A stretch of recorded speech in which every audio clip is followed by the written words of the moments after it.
Assalamualaikum warahmatullahi wabarakatuh.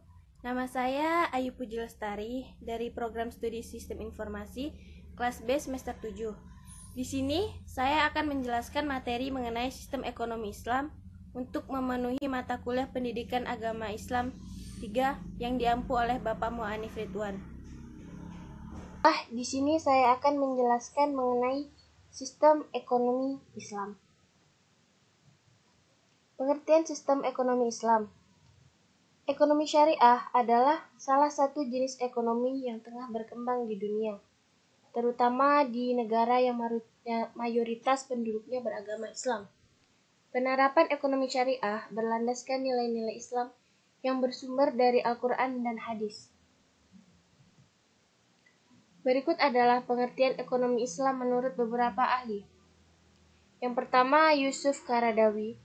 Menurut Yusuf Qaradawi, pengertian ekonomi Islam atau ekonomi syariah adalah ekonomi yang berdasarkan pada ketuhanan. Yang kedua, Khursyid Ahmad. Khursyid Ahmad menyebutkan ekonomi Islam adalah suatu usaha sistematis untuk memahami permasalahan ekonomi dan tingkah laku manusia secara relasional dalam perspektif Islam. Yang ketiga, menurut Muhammad Nejatullah Asy-Syidik. Menurut Muhammad Nejatullah Al-Syidik, ilmu ekonomi syariah adalah cara umat Islam dalam menghadapi hal yang berbau ekonomi. Ketika menerapkan ekonomi Islam, umat Muslim memakai Al-Quran, Sunnah, akal, dan pengalamannya untuk menjadi suatu acuan. Sistem ekonomi adalah usaha yang dilakukan secara bersamaan dengan tujuan memakmurkan dan mensejahterakan kehidupan masyarakat dalam suatu lingkungan. Usaha yang dimaksudkan adalah usaha yang menyangkut kegiatan yang paling penting dari sistem ekonomi. Secara umum, dikenal dua sistem yang paling utama, yaitu satu, sistem ekonomi kapitalis. Sistem ekonomi kapitalis merupakan sebuah sistem organisasi ekonomi yang dicirikan oleh hak milik privat atas alat-alat produksi dan distribusi dan pemanfaatannya untuk mencapai laba dalam kondisi yang sangat kompetitif. Yang kedua, sistem ekonomi sosialis. Sistem ekonomi sosialis adalah salah satu sistem ekonomi yang menjadikan pemerintah sebagai pihak yang berperan penting dalam mengendalikan dan mengatur semua kegiatan ekonomi.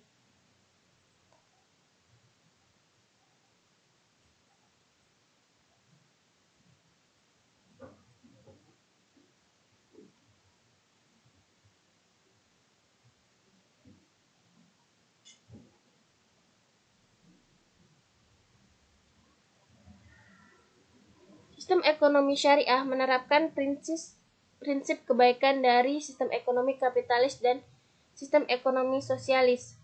Ekonomi syariah adalah jalan tengah kedua sistem dan membuang sisi buruk dari kedua sistem ekonomi tersebut.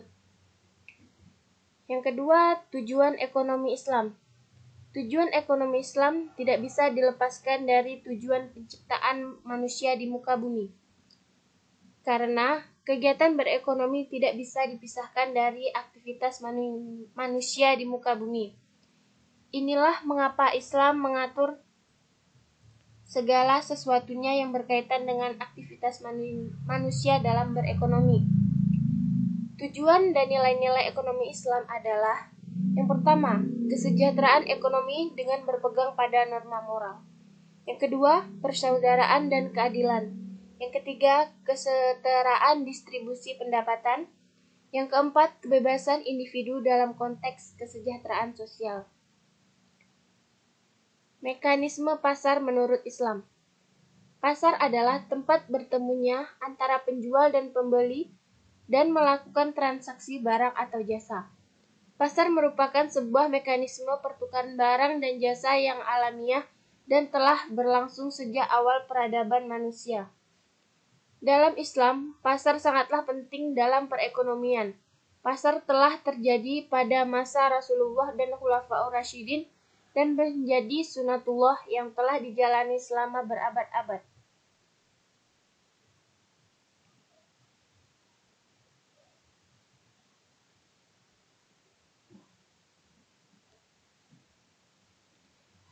Dalam hal mekanisme pasar, dalam konsep Islam, akan tercermin prinsip syariah dalam bentuk nilai-nilai yang secara umum dapat dibagi dalam dua perspektif, yaitu makro dan mikro. Nilai syariah dalam perspektif mikro menekankan aspek kompetensi atau profesionalisme dan sikap amanah. Sedangkan perspektif makro, nilai-nilai syariah menekankan aspek distribusi, pelarangan riba, dan kegiatan ekonomi yang tidak memberikan manfaat secara nyata kepada sistem perekonomian. Oleh karena itu, dapat dilihat secara jelas manfaat sistem ekonomi Islam dalam pasar yang ditujukan tidak hanya kepada warga masyarakat Islam, melainkan kepada seluruh umat manusia. Sistem Islam memberi perhatian terhadap kesempurnaan mekanisme pasar. Mekanisme pasar yang sempurna adalah resultan dari kekuatan yang bersifat massal dan impersonal, yaitu merupakan fenomena alamiah. Pasar yang bersaing sempurna dapat menghasilkan harga yang adil bagi penjual dan atau pembeli. Karena jika mekanisme pasar terganggu, maka harga yang adil tidak akan tercapai. Harga yang adil akan mendorong para pelaku pasar untuk bersaing dengan sempurna. Sistem Islam sangat mendorong konsep harga adil agar terbuka dan sesuai mekanisme pasar yang telah sempurna. Baiklah, hanya ini saja yang dapat saya sampaikan. Wassalamualaikum warahmatullahi wabarakatuh.